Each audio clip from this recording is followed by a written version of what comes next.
Hey guys, how's it going? M&M Gaming here, and today we're back with another video.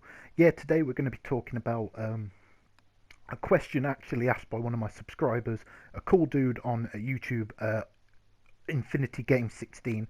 His title will be in the title. um, his username will be in the title. Make sure to follow him on Twitter. Really cool guy, PlayStation guy. One of the few guys I know who likes PlayStation as much. Last of Us as much as me. So make sure to check him out and also check the comment section. I told him to comment so you guys can check out his channel, subscribe, and do all that good stuff. Um, so he asked me this question, and again, guys, if any of you got questions, let me know on Twitter, PlayStation, or in the comments section. And he asks, seeing as the Xbox is no longer a quote-unquote traditional home console, with all exclusives heading to the PC, will we even have a true next-generation Xbox console? Will it be like a streaming machine, I guess all digital? More importantly, what does this mean for Sony and PlayStation moving forward? Will they follow the same path too? Especially if the rumoured NX is a hybrid as well. Overall, are we heading into an all-digital future? Now, I broke this down into, I guess, 4 points I want to talk about. I'm going to talk about the Xbox One and the PC games. We're also going to talk about the NX. We're going to talk about what this could mean for PlayStation and then the all-digital future. Um, First of all, Xbox One. I'm just going to say this just in case you didn't hear the news or anything. It looks like the Xbox One is actually going to be the last Xbox hardware that they're going to put out. They're just going to upgrade it over time. What does this mean? It means likely at E3 we're going to get a slim Xbox One that you can upgrade and add things to, and all that sort of stuff. And then over time they'll just I guess when the PlayStation 5 comes out or whatever, or maybe before that, just say it's 4K gaming on the PlayStation 5, they'll put a 4K graphics card that you can buy and plug in. You don't need it, but it's optional. And then we'll obviously talk about the PC games after. What does this mean? This is not a good sign for a console to do. Why do I say that? Because the Sega did this, and it was a massive failure. You can't expect console gamers to do exactly the same thing as PC gamers, because that's not why they are console gamers. Console gamers want simplicity. Not a lot of people upgraded their PS4s. They kind of just waited for the 1 terabyte models. And the same thing with the Xbox One. You can upgrade that. You can put external hardware on that, but no one did it because that's not what people want to do. They just want to plug their systems in and play. They don't want to mess around with it. They don't want to add this, screw this in, and all that sort of stuff. It's not what console gamers want. So in that case, I don't think it will be very successful. And in the long run, it will be the last Xbox system we get, and they'll move all the way to PC. Is that good for PC gamers? Yeah, because you're going to get more of their attention and all their IPs. And that's something we're going to move on to now. Now, there was a big stink on, Twitter, and a lot of YouTube videos were made about certain, I guess, fans of the system who, I guess, disliked the fact that Quantum Break was going to the PC, as well as all the Xbox One exclusives going to the PC, and also, I guess, kind of the direction of the Xbox One. I want to address this because they are right. Quantum Break was told to everyone, me, you, everyone, that it was going to be an Xbox only exclusive. You could only get it on Xbox One.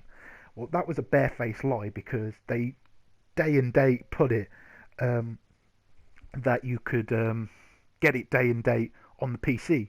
So therefore, it is no longer an exclusive, for one, and second of all, it was a lie, because they said it was only on one system, and when it's on multiple systems, that's a lie. I guess there's not much I can really say apart from that. And consumers should never be shunned and embarrassed and made to look foolish for voicing a very legitimate opinion. His opinion was, you said it was only going to be on one system, you lied, why should I accept this, and I'm cancelling my pre-order. That is completely acceptable in my opinion, to have an opinion when someone lies to you, that it's not acceptable to lie. And I guess we could argue, I guess kind of they could get out of it, but they said there was going to be a new Xbox to Xbox fans, and they've kind of almost admitted that there isn't. It's going to be an upgradable Xbox One, and that's cool and everything, but it's not a new Xbox. Are they talking an Xbox Slim as a new Xbox? I mean, I really don't like, that sort of fact. But that's just my little gripe. I don't like consumers being lied to and then made to seem foolish. I really don't like that. He has every right to complain, just like I have every right to complain about anything that PlayStation may do, and I shouldn't be shunned or made to look like foolish or anything like that by a company head who really, if I was to buy a pair of trainers and they weren't working or they weren't to my satisfaction, I wouldn't be ridiculed and laughed at for wanting a refund or wanting an exchange. It wouldn't happen in any other place, but gaming, it's acceptable to just keep your mouth shut and not complain. I don't understand that, in my opinion.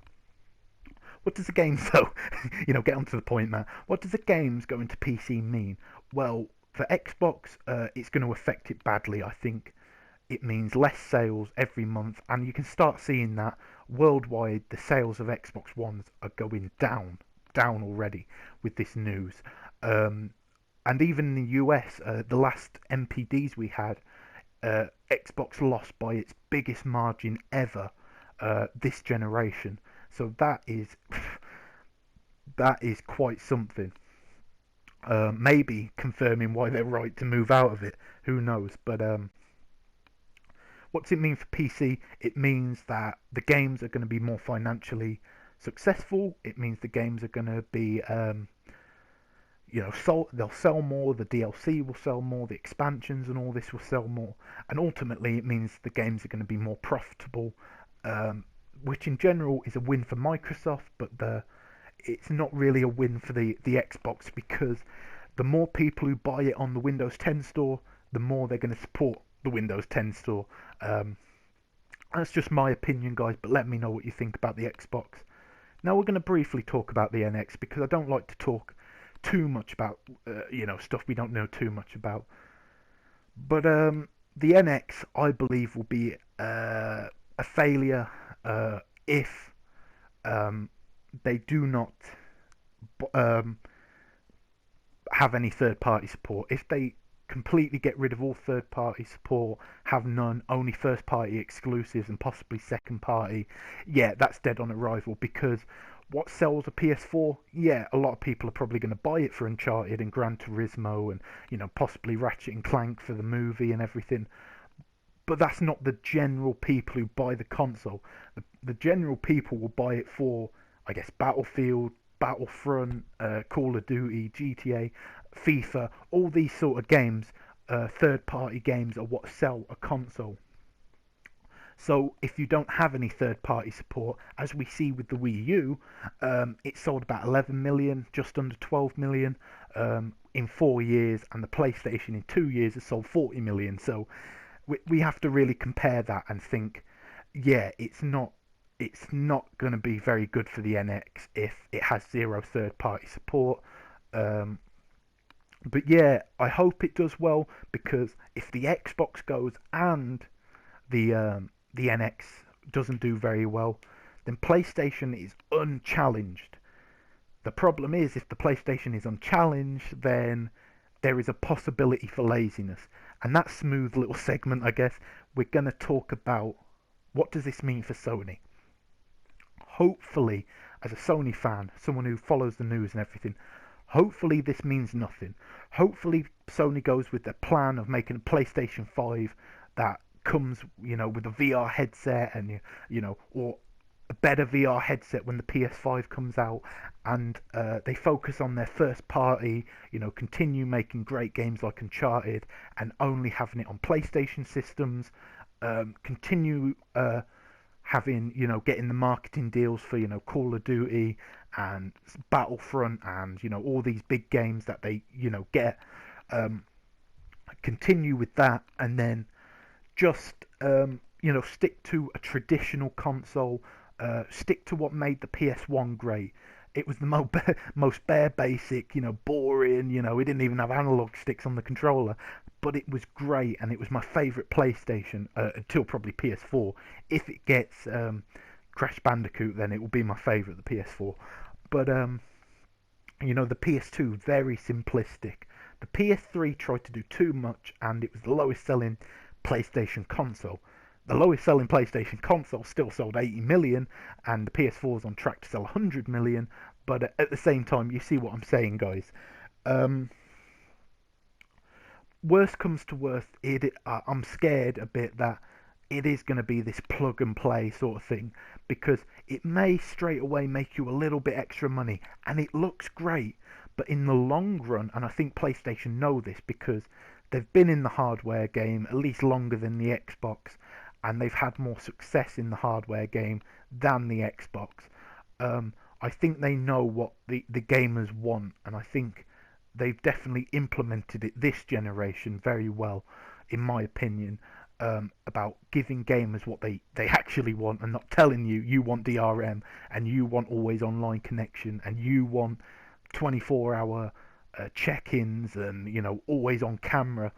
That was forced upon people. People wanted a bare bones, basic, I guess boring, simplistic console like the PlayStation 4, but with a little bit of power behind it, and to be able to play their games very easily. That's all people wanted, you know what I mean? But I hope they continue on that road of simplicity, of making great games.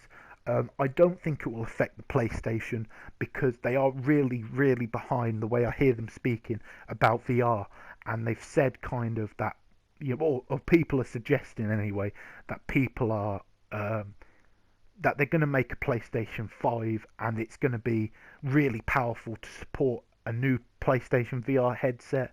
So that's going to be absolutely awesome, guys. A new powerful PS4. They're already working with 4K disc readers, which means for you, we'll talk about in a minute, uh, digital future. It's going to be off at least one generation, maybe PlayStation 6. And that's another smooth segment, guys, into the last and final part of this video, which is the digital future. The thing we're all... And yeah, let's talk about it, guys. For me, the digital future, it's going to happen. It will cost PlayStation a lot less money to put all their games on the store. It will cost them, a lot less money to make a streaming box, all that stuff. But it won't happen anytime soon. Let me tell you why.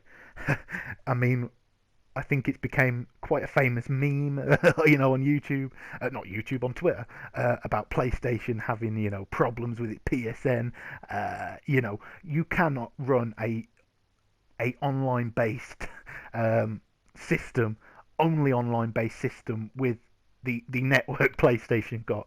And even that's being said, you couldn't run it on an Xbox Live, because look at the Xbox Live, it's been down for 9 days in a row, or at least was a couple of weeks ago or whatever. I ain't really been on it, but it's had problems for 9 days. If it's having problems for 9 days, how could you run that, all your games on there? And there is even a problem with not being able to load games on the Xbox. So to think that we're going to get it anytime soon is, it's not going to happen, at least not from PlayStation. What do we need? What does the circumstances need to be like? Well, we need one hell of a PlayStation network. We're talking down once a year, maybe for maintenance, and it's scheduled maintenance, once a year, and that's it. You couldn't have it down more, because you're going to affect a lot of gamers. Everyone who buys the console will be affected. What also do they need? Well, they need very cheap prices on AAA games. I'm talking lower that down an extra $10-$20 to around about $40-$50 per AAA game. So Uncharted would be $40, $50 on the store. because they're no longer paying to manufacture the game. They're no longer paying to I guess advertise it. I guess in these stores and everything. And the third and final point is they need better internet worldwide. You may be in, I guess, New York or London or something, and you've got great internet. That's cool and everything, but for me, I have bad internet anyway, and I live in a very rural area. So for me, a digital age is my worst goddamn nightmare because it takes me around about a day and a half to download like a 50 gigabyte game. It, and all my AAA games would take me a day and a half.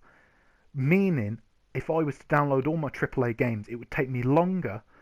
It takes me less time to download, to buy a game, get it in the post, and have it playing noon that day, than having it download from midnight, because it takes me longer, to get the game.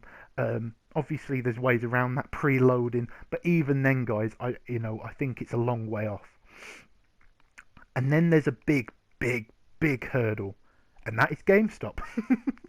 And GameStop will crush your systems. This is the way I'm looking at it. If the NX comes out and is a streaming only system, which is the rumour, it's not going to have any disk space.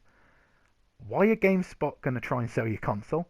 They're not going to make any money from the trading from your games, and that's where they make most of their money from. So why would they promote your console over the Xbox One and the PS4, which have disc games that they can trade back in? Why do you think there was such a big stink around the whole DRM thing on the Xbox One? It's because these companies couldn't allow it, because they would go out of business. As soon as the digital age comes, GameStop is dead.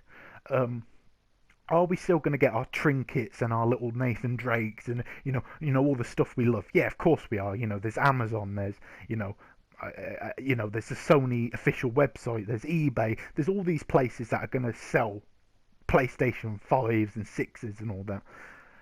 What do I believe will happen? Well, I believe the PlayStation 5 is going to come out. It's going to be 4K because they're working with 4K disc readers for the PlayStation 5, I believe. So it's going to have discs. And then they're going to slowly start lowering the prices of digital games nearer the end of the PlayStation 5 generation, lower the AAA price, so more people get into digital games, get used to the thought of downloading a game, a retail game and not just a PlayStation Plus game, get used to that idea.